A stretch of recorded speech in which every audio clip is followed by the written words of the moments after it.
Here we go. We're live.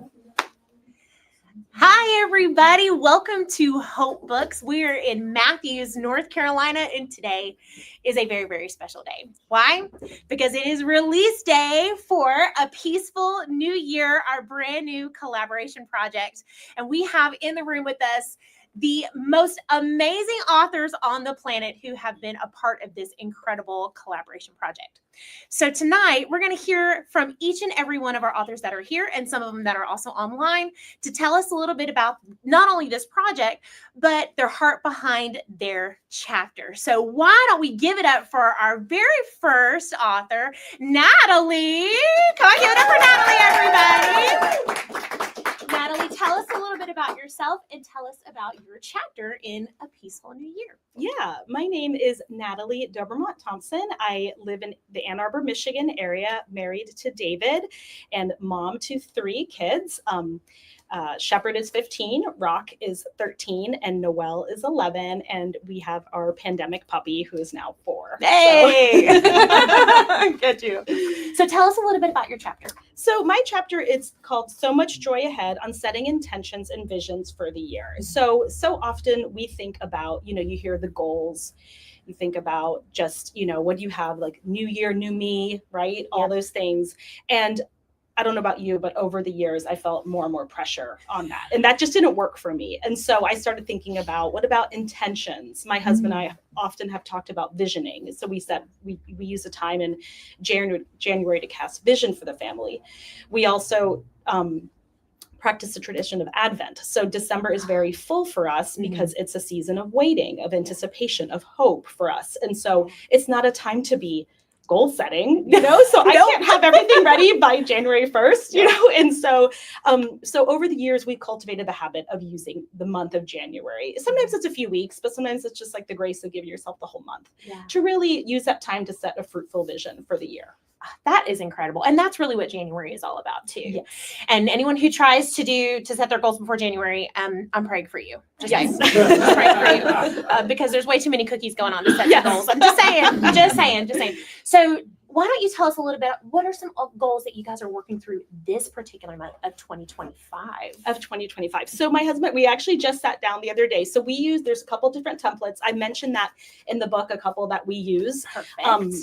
That you can as well. There's many that are floating around the internet, but we print out a few and we have time. And a lot of it is just, where do we want to be as a family? So, but first we have to start on reflection, and it's really hard. This is sometimes my personality. I'm an Enneagram 7. I want to do all the things. And I'm very on the Myers-Briggs. I'm a strong J, so I'm a strong planner. So you put those things together and it's like all the things, and I'm planning all the things and we're executing that right away, So reflection's not my strong suit, but it is so important because it's so important to see where the Lord has worked in your life, where have you seen flourishing, where have there been hurts, maybe what has the past year looked like before you can cast vision for the year ahead. Does that make sense? So we have our some financial goals that we share as a family, that we have our financial data available. We talk about, we have kids approaching colleges soon. So we're talking, that's a very realistic thing. That's a real thing happening. That's a real thing happening. We talk about, what are family vacations? Who do we want to spend time with?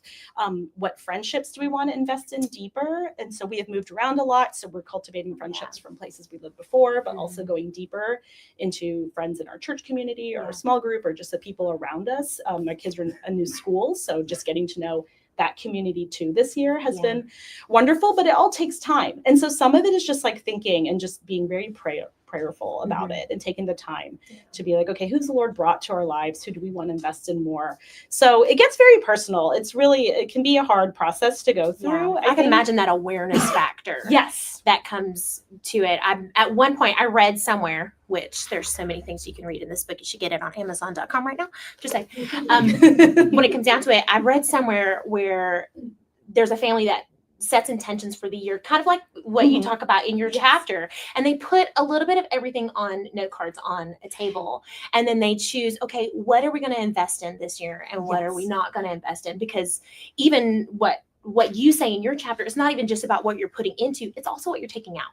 Yes. It's the things that we've invested our time in that maybe in 2025 need to take a back burner. Exactly. And those are just as important. They are. And it's like you can't do it all. So in Yeah. looking at the extracurricular activities your kids might be into, what sports, where do you want to, thinking even ahead to the summer. And some of it does get very logistical. The season of life we're in, we have 3 kids that are at home. So their logistics matters. I don't have another driver yet. It's all on my husband and I. But it's also, thinking about, we only have so much time and energy. I think one of the other authors mentioned that in her chapter, and so it's like you have that limited time. And so how do you want to be a good steward of the time that the Lord has given you and with those resources? And every family is just going to look different. So just getting that time, together, whether it's by yourself or with a spouse, that's just, I just think it'll bear fruit. So let me ask you this question. Yeah. What is one hopeful thing you would like for a reader to get from your chapter in this book? I think a hopeful thing would be that even if I talk a lot about a really hard year that I had a few years ago. So even if there has been grief in a prior year, that it's okay to bring that to the Lord and to bring the hurts and the disappointments, and also, but to still be hopeful and to, even if you do it very tentatively, to voice your dreams, because it's not like the Lord's going to answer everything that's on our heart, but he wants to know what's on our heart and he wants to hear it. He wants to hear you say it. Exactly. What a beautiful, beautiful thing. Well, Natalie, we're so excited to read your chapter. Thank you and so thank much. you for being a part. Let's give it up for Natalie, everyone. Yes. And I would love to invite to come and sit with me, Miss Brianna. So everyone give it up for Brianna. She has an incredible story. You really do. Thank you. She's my new bud, my new friend. She should be yours too. Buy it on Amazon today. So tell us where you're from. Tell us a little bit about yourself and about your chapter. Sure. So I'm Bree Johnson. Hi, everybody who's joining us here in the room and everyone who's watching online.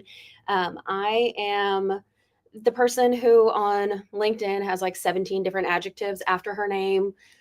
Boy mom, dog mom, wife. Now I get to add author. Woo! Yes! HR consultant, career coach, and I live just north of Indianapolis in one of the suburbs, and I'm really excited to be here. And we're excited that you're here too. So tell us a little bit about the chapter that you wrote for A Peaceful New Year. So my chapter is kind of taking the idea that a lot of us have about, I'm going to have this massive sweeping resolution and it's all going to work perfectly on January 1st.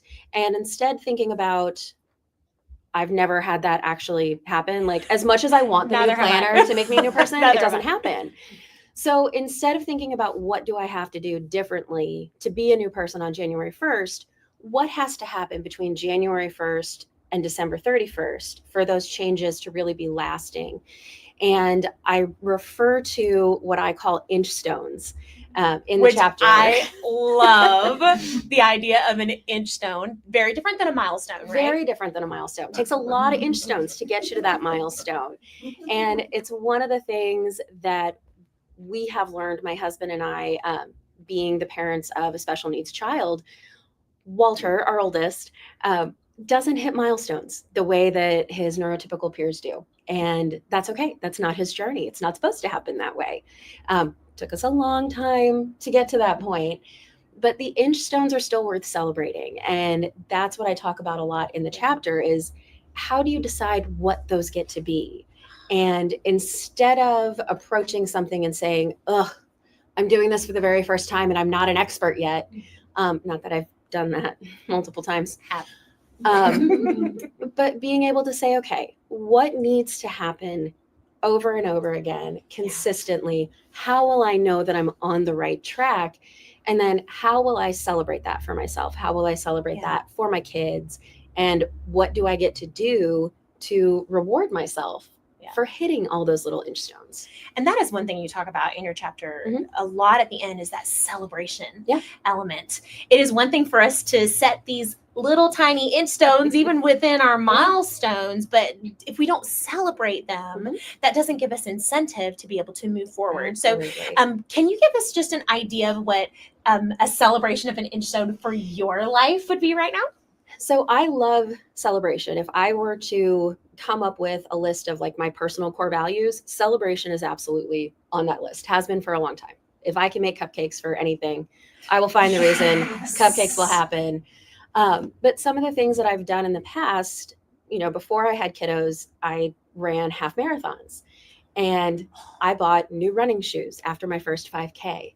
Or, there have been times where my husband and I were trying to get through a challenging time, or, get a big project with the house finished. And the celebration was, we're going to go out to dinner and we're not going to bring the kids, something like that, where we get to talk to each other just as grown-ups. Just felt that inside. Right? No It's lie. a big deal. It is a big deal. And sometimes these celebrations don't have to be huge, but it has to be something where you get to say, I did this. You did and this. I'm proud of myself. Yeah. Let's take a moment and celebrate. Because you did this right now. See? Big celebration moment. Okay.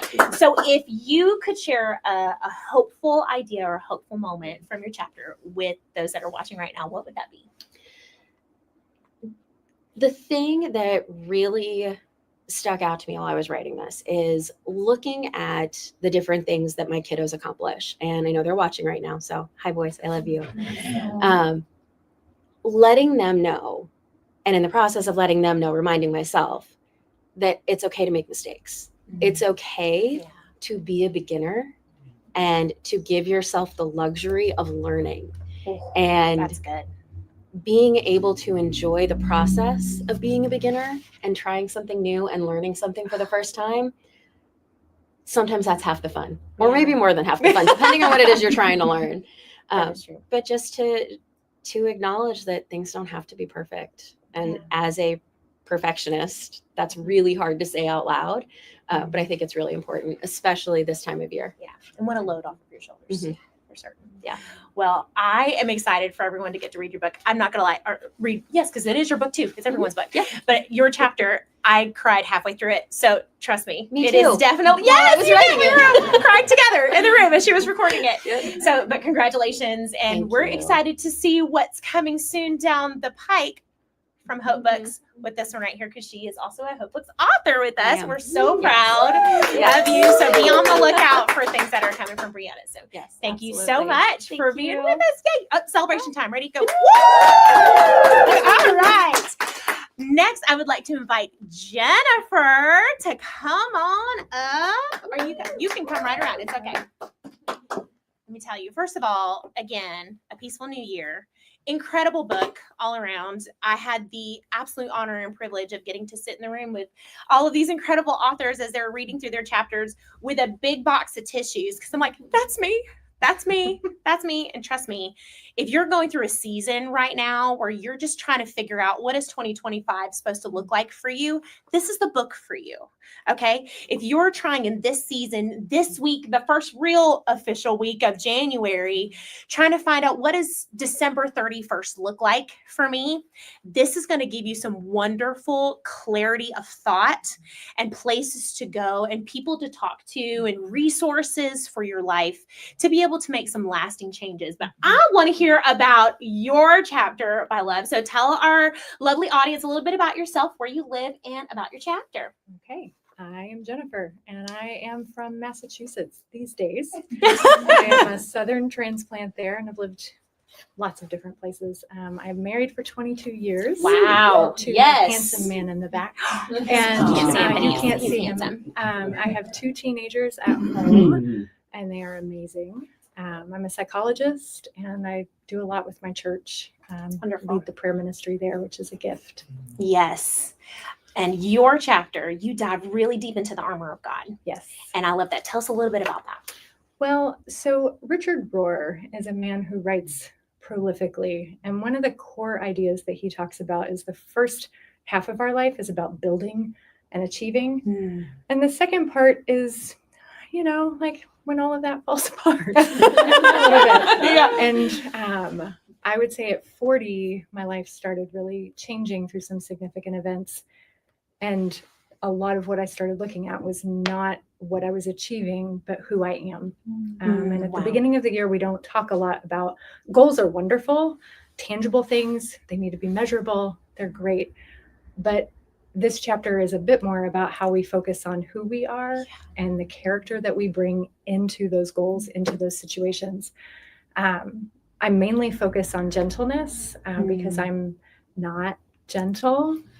I'm pretty, I can be intense. And at dinner, I think I surprised Brian even with something I said kind of harshly.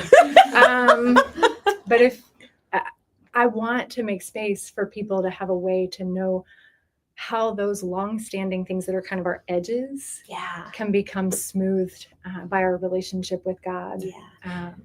That's beautiful. And you talk about taking those old clothes off and Yes. putting the new ones on, but not something you're just gonna, wear for a minute, but making it a habit in our life and really walking through what Galatians tells us.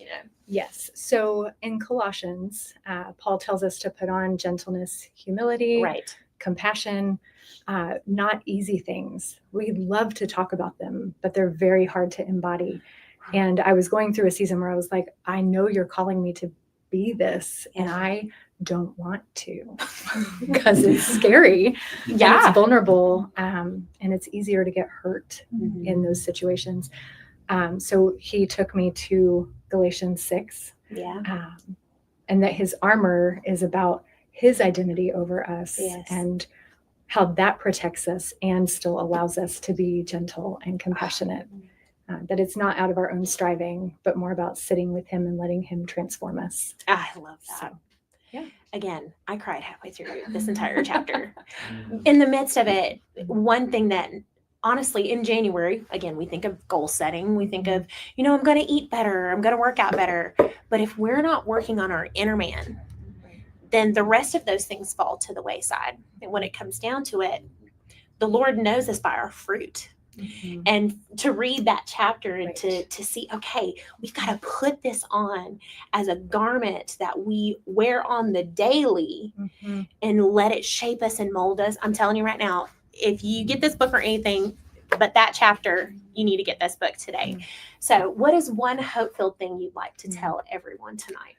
Well, I think it was really interesting to read the book, start to finish. And I think allowing ourselves to be shaped by God, by his love, by his identity in us and over us, really goes into all of what the other authors are talking about in terms of goals. That if those aren't actually fueled by that, as opposed to our own striving, our own ideas, our own agendas, they just fail. And this is what allows them to have stamina and hope and fruit. I love it. Jennifer, thank you so very much. Well, let's cheer Jennifer on because, again, huge celebration moment, and we're so very proud of you. Thanks. Buy the book, y'all. All right. Everybody give it up for Rihanna, who is my new bestie buddy. Just saying. Hey, everyone. Listen, when I was listening to her speak today, I could listen to her talk all day. And because she has an incredible accent, but your chapter deals a lot with Habakkuk and understanding that we can have grace and dignity in the hard times. So tell us a little bit about yourself. I'm not going to tell them about your chapter. You need to tell them about your chapter. I'm really excited about the chapter. Can you tell? So tell us a little bit about you and tell us a little bit about your chapter in this incredible new book. All right. Hey, everyone. So I'll start with the accent. I love it. I'm originally from South Africa. We moved to the US about 9 years ago. I have not lost the accent. It's changed. And even before we began recording. May you never lose this accent. Yes. Thank you. I don't think it will. Although I've gone from past to past and then back. Even in we had to record our chapter today. And then I was like, I just said past. And then I said past. It's okay. That's what she said. It's in the past. But okay, so I'm originally from South Africa. I moved here 9 years ago with my supportive husband who's back there, Marius. And we have 2 adult kids with us, but they were teenagers when we came. And we have 3 adult kids and 3 grandbabies back in South Africa. I know. So I miss them a lot. But yeah, I'm a corporate professional now again. Surprise. Yeah, loving it. But we were in missions for about 6 years, and it was a great experience. Yeah, that is wonderful. Living in Columbia, South Carolina right now. Oh yes, which is quite a distance and a difference. Yes, and everything that goes with it. Yes. So tell us a little bit about the chapter that you wrote for this. Yeah. I kind of talk about it in the book, just the whole move and what it meant, and not just culturally, just a couple of the changes. And I think when you approach a new year, when you approach a new move and this is a new season, there's a lot of hope and a lot of expectations, and I had a load of them. And so you have the new year with the same sort of feeling. And sometimes we bring ourselves, we forget that, we bring ourselves with us, right? And we bring last year with us into the new year. And some things don't change. Yes. I'm also type A, in case nobody picked up that. So I have all the plans, I have all the steps, I have all the strategies. But we also have people in our lives, and they don't always work with the plans and the strategies and the steps, right? So how do you deal with the new year when those things are still lingering? When you have the difficult circumstances and the troubling challenges and there's nothing you can do about it? How do you face it with strength and dignity? Yes. And I think the world falling apart for us when we came here was me having to go, okay, where is my hope? And in who is my hope? Did the Bible study in Habakkuk, and I was like, oh, here's a roadmap. Hence the chapter. Absolutely. I mean, when we look at Habakkuk's life, and you and I were talking about this right afterwards, we look at Habakkuk's life, his situation didn't change at all. It got worse. It got really bad, really bad. But in the midst of it, as he got closer to the Lord, his perspective changed, his mindset shifted, and that is what changed everything for him.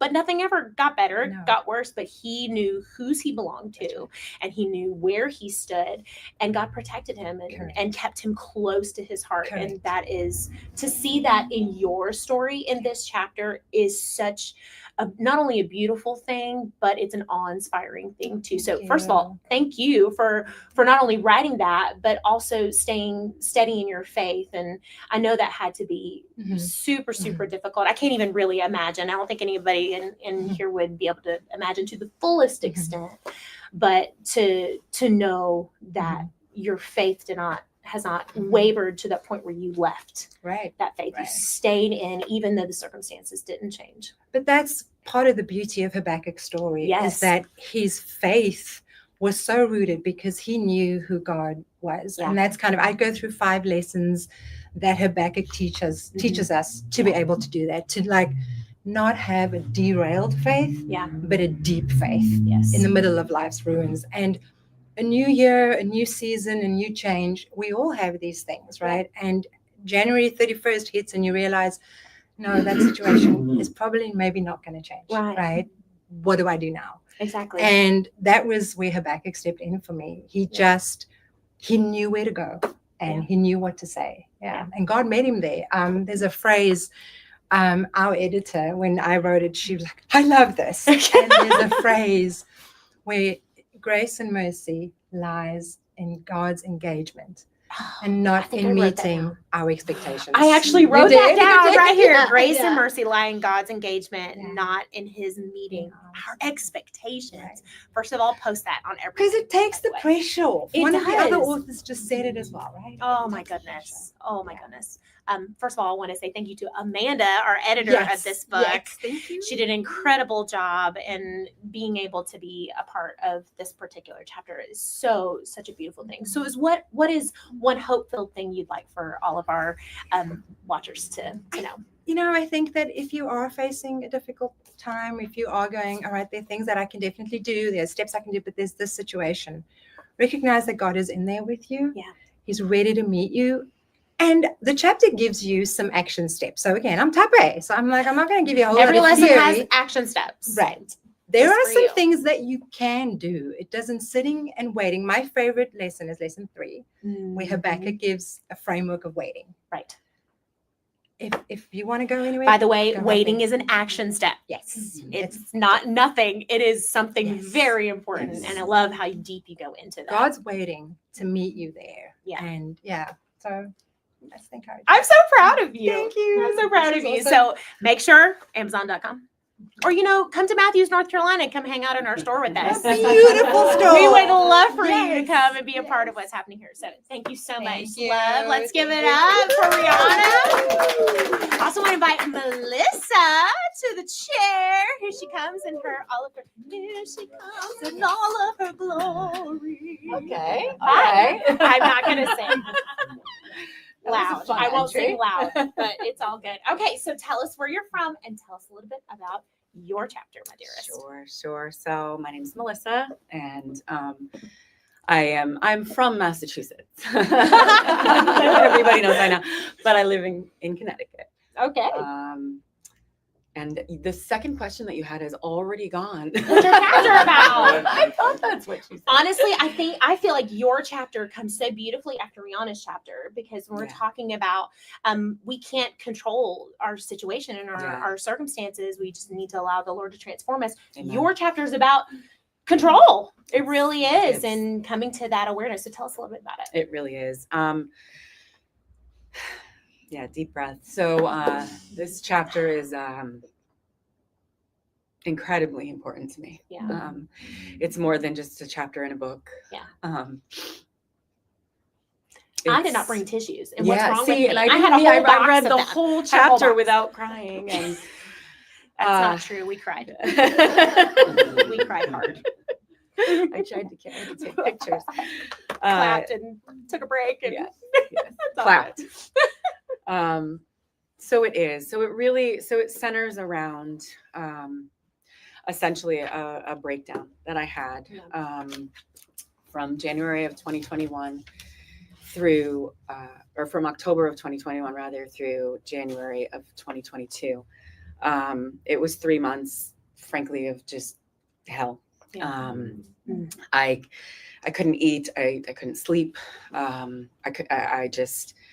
I was afraid of everything. I couldn't leave my home. I was just crippled in Yeah. fear.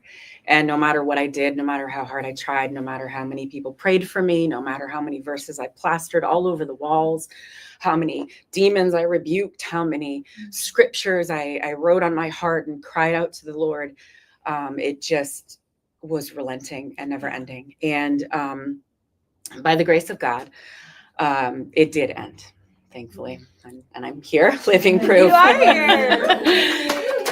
That definitely deserves some celebrating, because I truly didn't think I was going to make it. And through it all, the Lord spoke to me that that there were going to be 3 parts, which I don't specifically talk about in this chapter, but I think it's great to mention that he had really spoken over me that my healing was going to be mind, body, and spirit. There wasn't going to be just one road. Right. And so for me, it took a lot. It took therapy. It took medication. It took prayer. But mostly what it took was allowing God finally, when my nervous system settled down, to show me the amount of control that I had been trying to have over my life, realistically, from the day I was born. Yeah. And through a series of, frankly, insurmountable trials and traumas and losses and abuses, that sometimes actually, as I was writing, that was one thing I was like, this is my life. And glory be to God that I'm even sitting here. And so, but what he showed me was that in the process of all of it, I was recognizing that for a while, what I had decided along the bumps of my life was that I was the one that was in control. I needed to keep control of things almost at all times. Yeah. And then even as I became a believer, which is what really this chapter focuses on, because I don't think we talk about it enough. Control is a really dirty word in the church, right? And I take it even a step further to say it's actually an idol. Yeah. And when you make an idol of yourself, without even realizing it, you're in a really dangerous place. Yeah. A dangerous place. And so there is hope in my chapter. There wouldn't be here. They probably would have kicked me out of the group. They'd have been like, no, this is too dark, you know? I loved there's a hole in the beginning of it. You make this statement of, I knew that I could only control what I could control, which we hear that a lot. You can't control everybody else's actions. You can't control their thought process or anything like that. You Sounds are nice and is nice. Yeah, sounds very nice. You can only control you, right? But when it gets to the point where that turns into, I am in control and I have control of everything, it shifts from this mindset of, I can only take responsibility for what Yes. I can Very do Very to different. I have to control everything within my life. And Yeah. like you said, it becomes an idol. And then to read through the story of your healing journey, Yeah. that's for somebody right now. I don't know who is on this live right now, but you're dealing with something exactly like what she had to deal with. You're dealing with that sense of control. Everything has to, and perfectionism comes in that too sometimes, and trying to juggle all of the plates. I heard somebody say one time, if you're trying to juggle all the plates and one of them falls, what are you going to do? Put the plates down. Or even better, God's giving you a basket to put the plates in. Yeah. Okay. And you're trying to spin them. And that's not what he intended for you. This chapter is going to give you so much hope on how to make some strides forward, and that there is hope for you. There is a way through. There is so much healing through Jesus himself. And honestly, the largest danger, which I talk about in my chapter 2, is what happens to your faith. And so my chapter also really is centered on St. John of the Cross as the dark night of the soul. Yeah. And it's titled When the Dark Night Lingers Too Long, for a reason.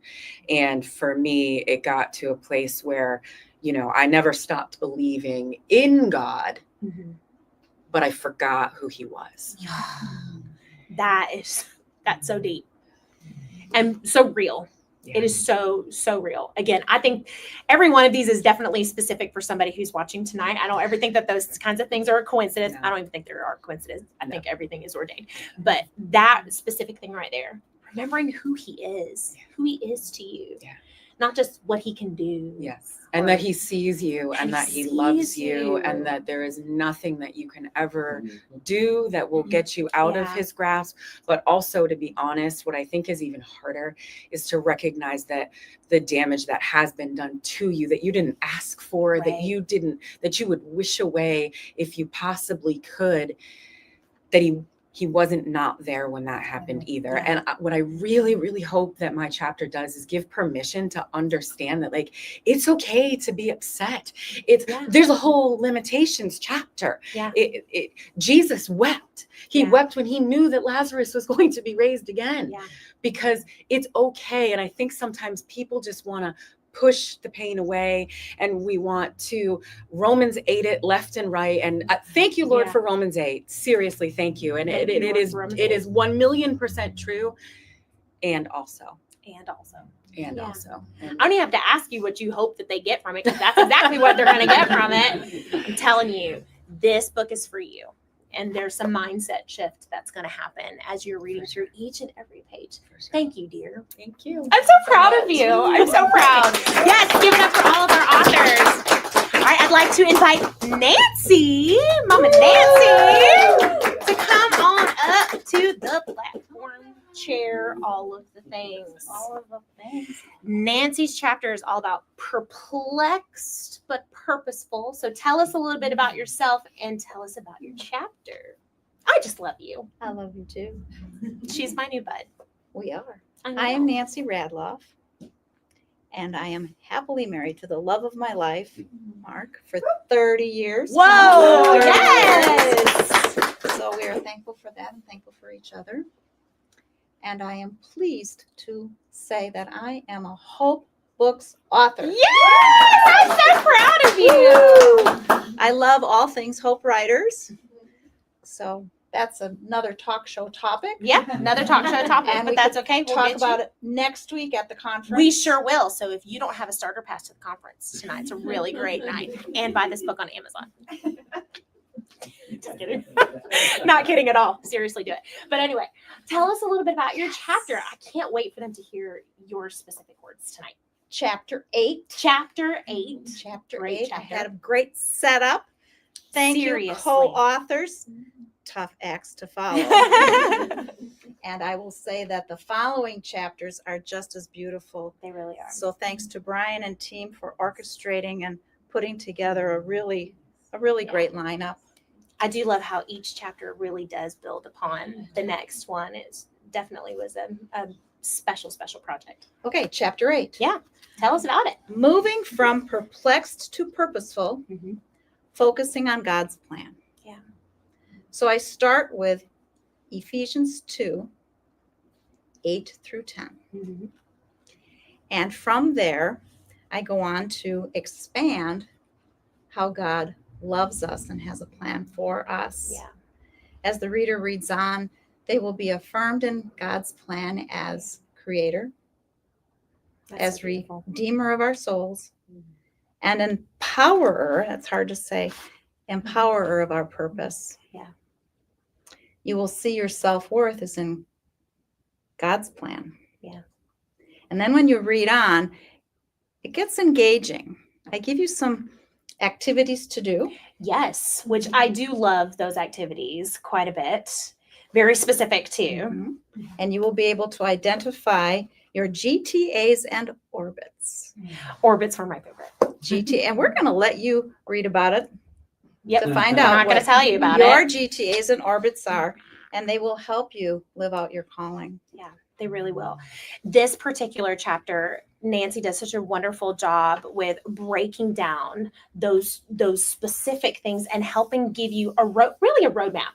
That's what I'd like to call it, a roadmap to helping you understand the purpose that the Lord has you on, and whether you're having issues right now or in the past with trying to wonder what's in my hands, what am I supposed to do with this. She gives us some really great tools to be able to clarify, which that is one of the things I love about your chapter. There's a lot of clarity in it. There's a lot of specific action and attainable goals for you as well. She even goes into that where we break down those particular things to make it more chewable increments, because we all know that if it's too big, we're probably not going to do it on January 2nd or 3rd. Wait, what is today? 6. See, we're already gone, guys. We're already gone.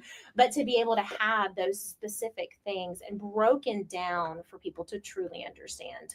I love that about your chapter. And again, it takes that control that we learned in the chapter before, and then the chapters that are coming, which we'll talk about in just a second. It really helps give you a different, fresh perspective on all of that too, with your experience and also the chapters previous and post. So what is something you would love for our watchers right now and readers of this book to get from your hope-filled chapter? I'm actually going to read a few lines from the book. I'm ready. All right. God's plan determines your purpose for him. Are you affirmed in your calling? Or are you searching for something more? Mm-hmm. And then when they read on, they'll be hopefully able to fill in the blanks, figuratively and literally, to come to this space. Yeah. God has a plan and a purpose for you too. Motivated by God's love for us, we can make use of our God-given GTAs and Holy Spirit-driven orbits as opportunities to provide support and service to others. Yeah. 1 John 4:19. We love because he first loved us. Because he first loved us. That is such a beautiful thing. To come to the realization that your purpose is driven in him and not the affirmations of someone else or something else or accomplishments that you've done is a game changer. Mhm. Again, why don't I have tissues here? I'm sorry. But to come to that understanding will change everything for you. Change your perspective, changes your goal setting for the years to come, or the activities you choose to do or not to do, the books you choose to read or not to read. You should read this one. It's on Amazon.com. That's the only way I'm not crying right now. But what a beautiful thing. And Nancy, thank you so much for writing this incredible chapter. Let's give it up for Nancy, everybody. Yes. I love her. Jess. Jess is like, I don't know, Liz. I don't know, but she's coming in all of her beautifulness. Jess is on her way. And should we get tissue? Why not? Let's give you some tissues. See, I love our collaboration authors. Somebody's always taking care of it. Someone is always taking care of us, and it's my favorite thing. All right, Jess, tell our watchers a little bit about you and a little bit about your chapter. Well, thank you. I'm so excited to be here with everybody. Hello to my kiddos at home. Hi, kiddos. Hopefully you're going to bed soon. We're My watching. name is Jess Henning. So glad to be here. I am married to my wonderful, supportive husband, Jason. We've been together for over 18 years now, and we have 4 beautiful boys, and all ages, all the way from 15 down to stair-step. 5. Stair-stepping. We got everything in between. But yeah, we live in San Antonio, Texas, and yeah, just really honored to be here. Oh, and we're so honored to Sister. have you. So tell us a little bit about your chapter. Sure. So I'm chapter 9. So we're getting close to the end, but it's not over yet. So my chapter is called Grounded in Grace, and it's how to set grace-filled goals when life happens. Yes. Because it does. And I won't Oh, give away the spoiler alert, but you'll learn more about this story in my in this chapter about how my individual story, the unexpected life event that I experienced, completely just changed the way that I viewed my goals, the way that I knew I needed to set my goals, and even just the priorities and everything around that. And we won't tell them about the life event. We'll save that one for the book. But right before this particular event, you had just quit your full-time job and set out to be an entrepreneur, and you had made exactly the goals that you wanted to make that first year, and you were getting ready for the second year, and then some things happened. And then life happened. And then life happened. But one of the things I love about this chapter are the golden nuggets that you give when it comes just to giving yourself grace. So that is one thing in January, usually January, the beginning of the year, or honestly, anytime you go to start something new, sometimes we're a little too strict on ourselves, and then we beat ourselves up when we don't achieve those goals. We're going to talk a little bit about that. Yeah, definitely. Well, I mean, like many of you have shared, and a lot of us can probably relate to about that feeling of it's got to be perfect in order for me to put something out there. And so that's a huge part of it, so really getting to understand, I walk through the reader through understanding their season, where they are at, the capacity that they have. And then even helping them to learn how to set their priorities, what really matters to them. How do they want to spend their time? And so that's all part of it, just coming back around to being able to know that you can celebrate the progress over perfection. And so, I love being able to encourage others that it's not about making everything perfect. Right. It's about, although we want it all those perfect little things along right the way. away. We'll watch the YouTube video 3 times, and then we'll do it when it's not perfect. We pop the balloons. It's terrible. But one thing I do also love about this particular chapter, if you're a person who deals with issues of failure, feeling like you're a failure, this is a great chapter for you. A lot of times, because I do this to myself. I don't know about you, my dear. I know you're Enneagram 2, correct? So am I. It is what it is. We hold ourselves to a very high standard. But at the same time, that perfectionist thing is one thing, but that feeling of failure can run so deep that it infiltrates everything else around us, right? To be able to say, I might not in this season of life, to be honest with yourself and say, I may only be able to do this at 50%. Of the capacity that I would have been able to do it 5 years ago. And be able to meet that 50% goal is a win. And you're not a failure just because you have to shift your goals. So then we go into everything. I don't know if you're catching the theme or not, but everything in every chapter that we're talking about through A Peaceful New Year is a mindset shift. Every single chapter. It starts with that, and then we set our goals from there. But this gives you some really wonderful practical application too. I'm all about being practical. Yes, It's all like, about. give me some steps. I do share a few strategies that I've used, that I've learned myself over the years being an entrepreneur, and just being able to walk people through like, how can I practically actually give myself grace? What does that look like, in the day-to-day as I'm trying to go about hitting my goals, but yet knowing that life happens and that we have to make changes. Yeah, it's a necessity. Change is a necessity, and to be able to give yourself the grace that you need to, and that again, that's hard for some. Some it's very easy. Not for me. I do. I think about. I didn't put this in the chapter, but I think about a very dear friend of mine, and she went through a very hard season. She was dealing with a physical ailment, and she had so many people constantly telling her, just give yourself grace. Just give yourself grace. And she was like, if I have one more person who tells me to give myself grace, I think I'm going to lose it. and that has just stuck with me, because it's like how, especially as women, as wives, busy moms, how can we actually apply that to our lives, to where we know that I think that's my hope-filled thing, is that there's always room for grace. No matter your season, no matter the setbacks that you're coming up against. Yeah. There's always room for it.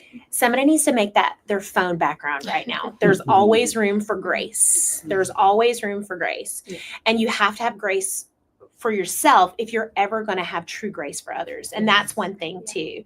If you can't have true grace for you, the Lord created you just like he created that other person, your children, your family, that coworker, then true grace that you would give them can't come from a place that you haven't experienced yourself.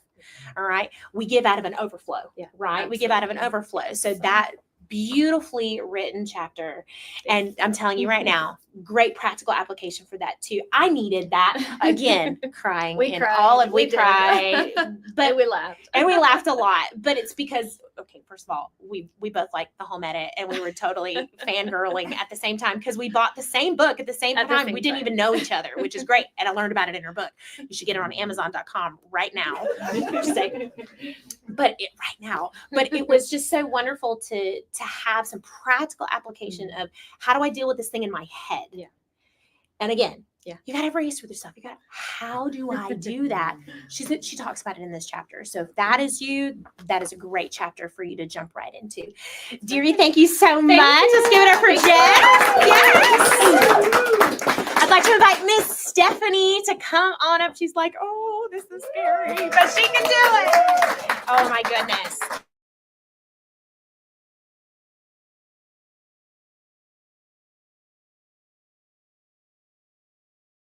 You're doing great. You're doing great. Your chapter, which is the last chapter of our book, chapter 10, is an absolutely incredible chapter. I want you to tell everyone where you're from, tell a little bit about yourself, and then let's dive into your chapter content. Okay, well, I am from this little town. It's called Beaver, but if I say I'm from Beaver, Pennsylvania, people will say, where is that? So I will tell you, I am from a little town a little bit north of Pittsburgh. Hey, okay. And everybody's like, okay, we can handle that. And the only other person in this room who has ever been to my town is Brian. What? And he ate at my friend's restaurant. No way! Which is so crazy. I know. So anyway, it's just a fun fact. I know. It's a fun Girl. fact. But I am married. Let's see, my husband and I, we got married 3 years ago. Oh my goodness. Sorry, Ron. I know he's listening. And sorry, buddy, we got you. Yeah, it's all right. And he's used to me. But anyways, I have 4 adult children. None of my kids are at home anymore. So that's just kind of crazy. That all just changed just a couple months ago. Wow. My youngest daughter got married. So that's kind of fun for her. Well, I mean, it's fun for all of us. And by day, I work at a foster care agency. Oh, wonderful. I'm a program manager there and oversee all things foster care there. And very active at my church in a young adult ministry, which is honestly, truthfully, one of my most favorite things in the world to do. Every Tuesday night, my house is the place to be. Nice. There is a whole group of young adults that sit there and we wrestle through scripture together. And it's just wonderful. Crazy good. Yeah. Oh, I love that. Yep. I'm excited about that season of my life when we get all settled and into our own place. It is. It's fun. It's kind of, there's nothing like it. Yeah.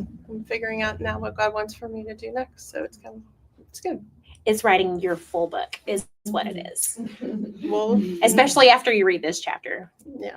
Let's talk about engaging in the battle. Okay. Okay.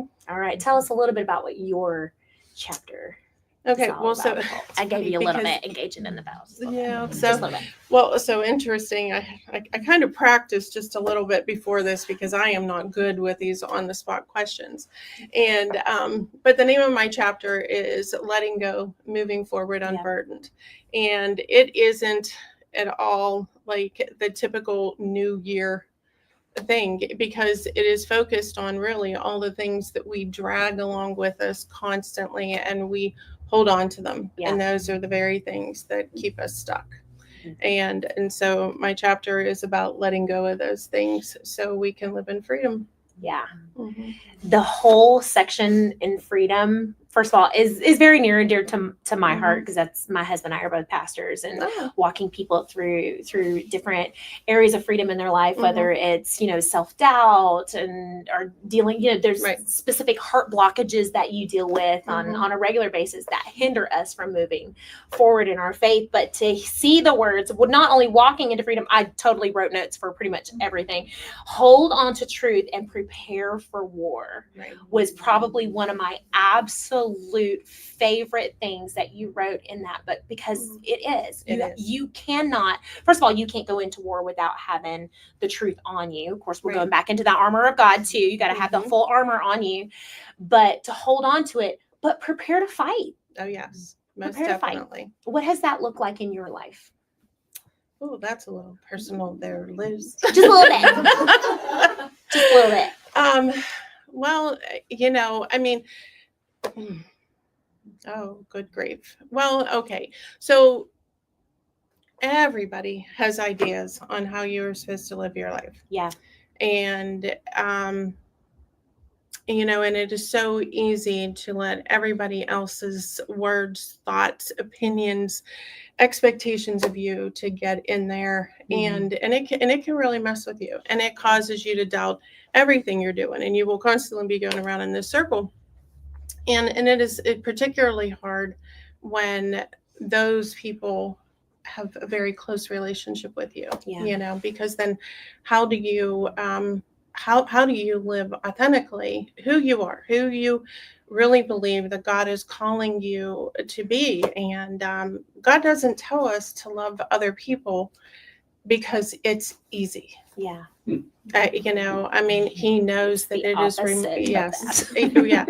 And and so really learning how to to be obedient to God, and it's like, and it is so hard. And I don't want to make it sound like listening to God is hard, because but living it out is absolutely hard.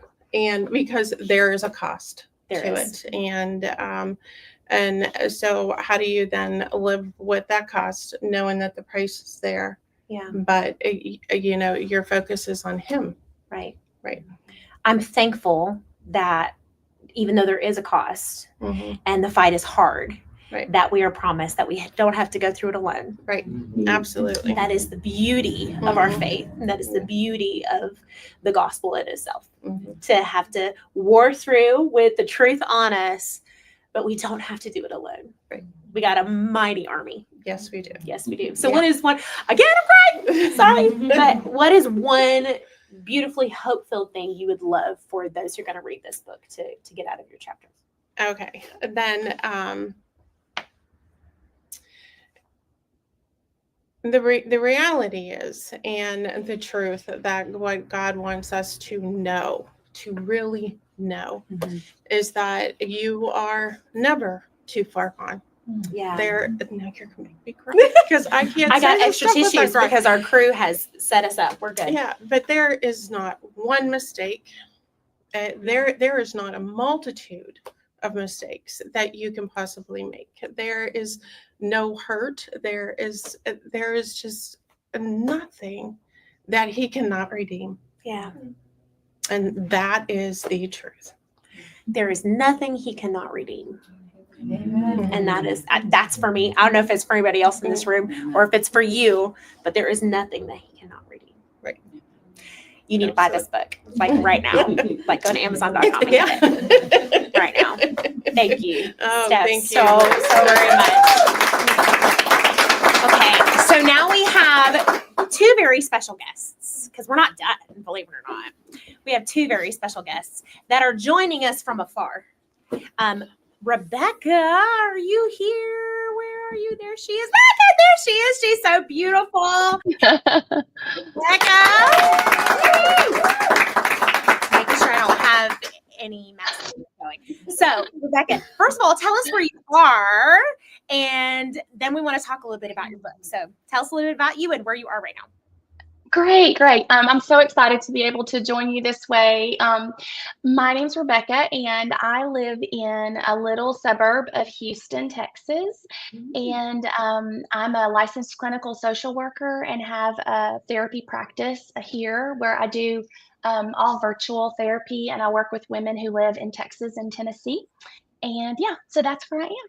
Yay! We're so glad that you could join us via somewhat Zoom, but not really Zoom. You know how it goes. We're just so thankful that you could be with us tonight. So tell us a little bit about your chapter, which is chapter 3 in our incredible book. So tell us a little bit about it. Okay. So my chapter is called Looking Within to Move Forward in Peace, Silencing the Inner Critic.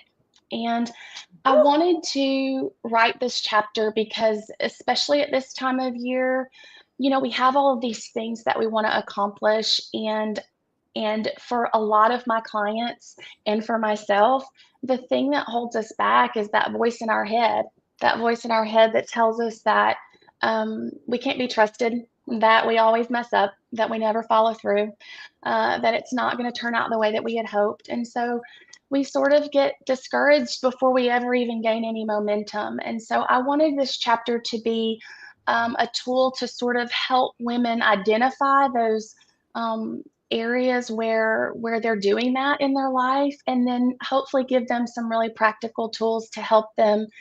I kind of say in the book, they might not silence their inner critic, but maybe they can get it to use its inside voice a little bit.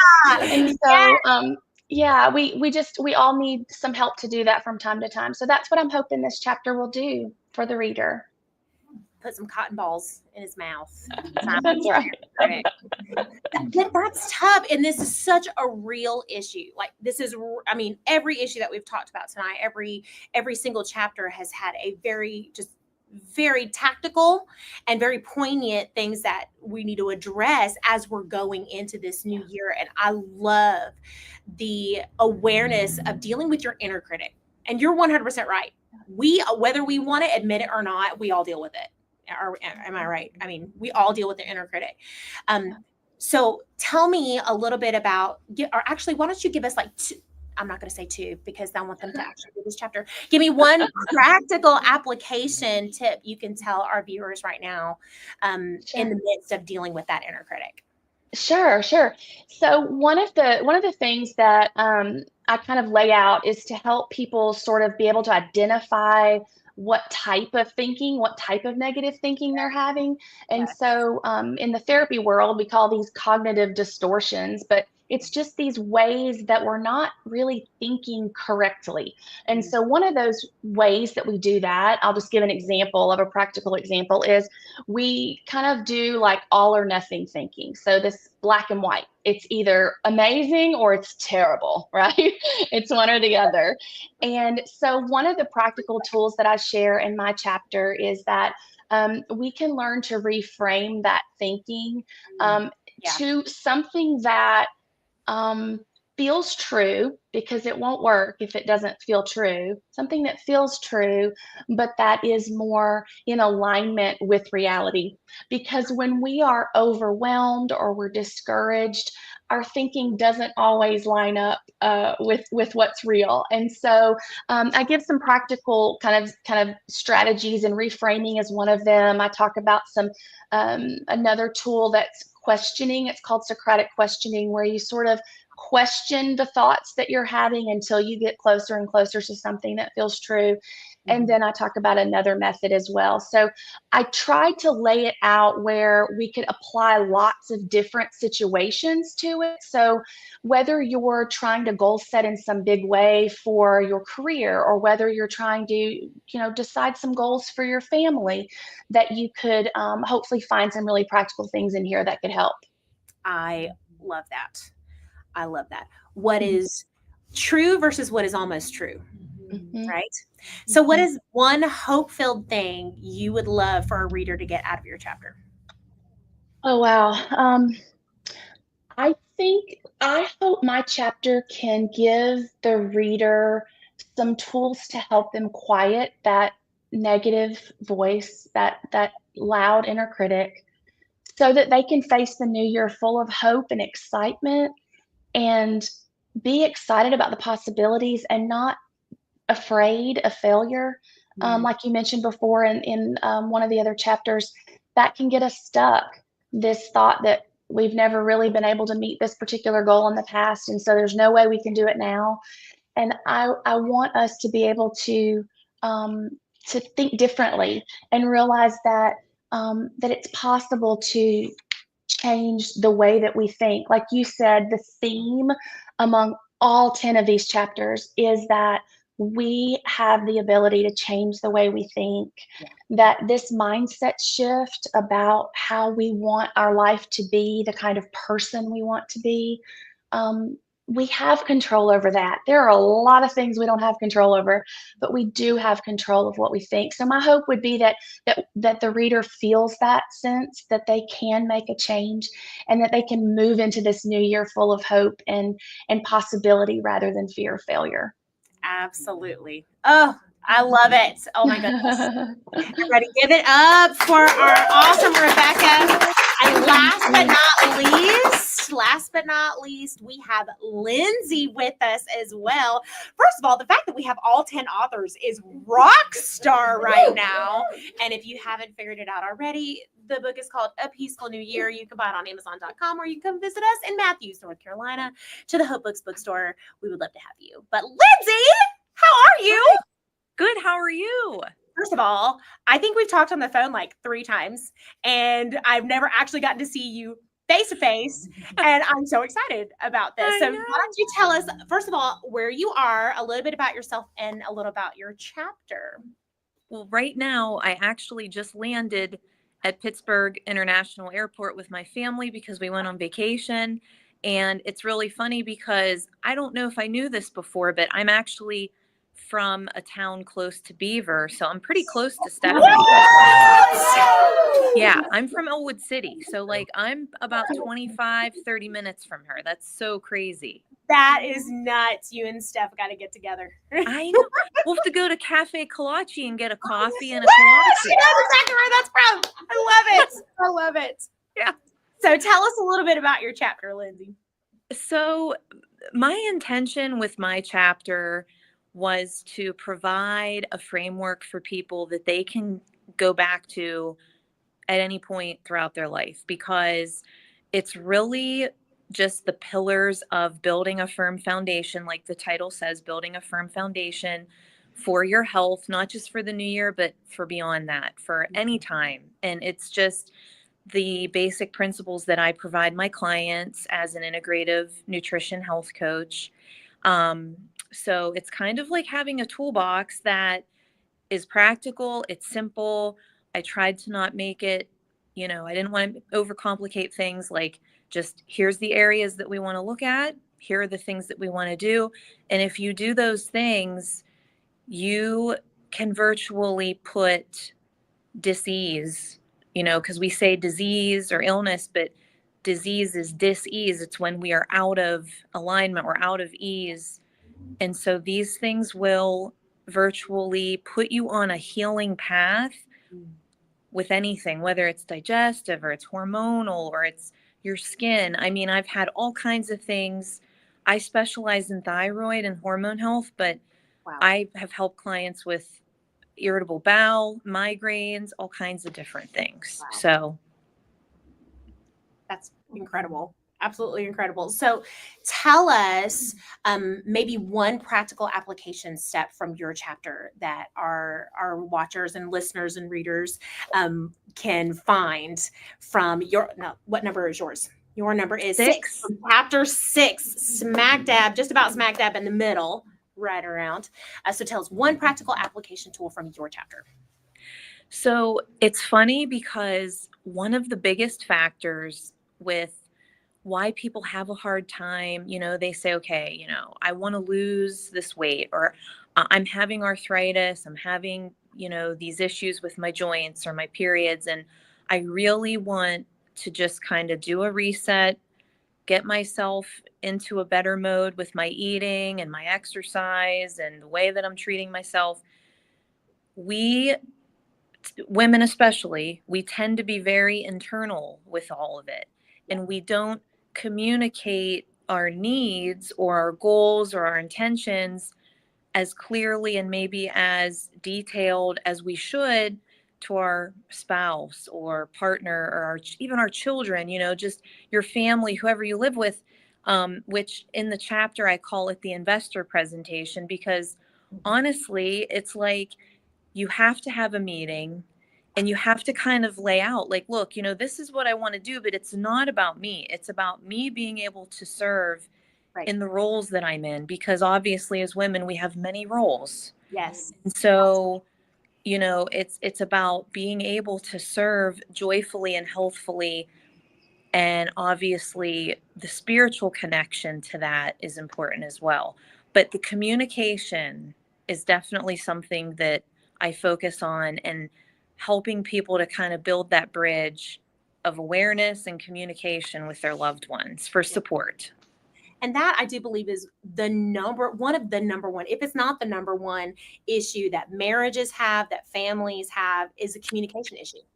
Yes. It's even that they're on different wavelengths. It's just that they don't know how to communicate with one another. So to be able to have those tools for you to learn in this particular chapter is going to be so beneficial to our readers. And I'm really excited about what that's going to bring to the table. So what is your one hope-filled thing you would like the reader that's going to get this book to get from your particular chapter?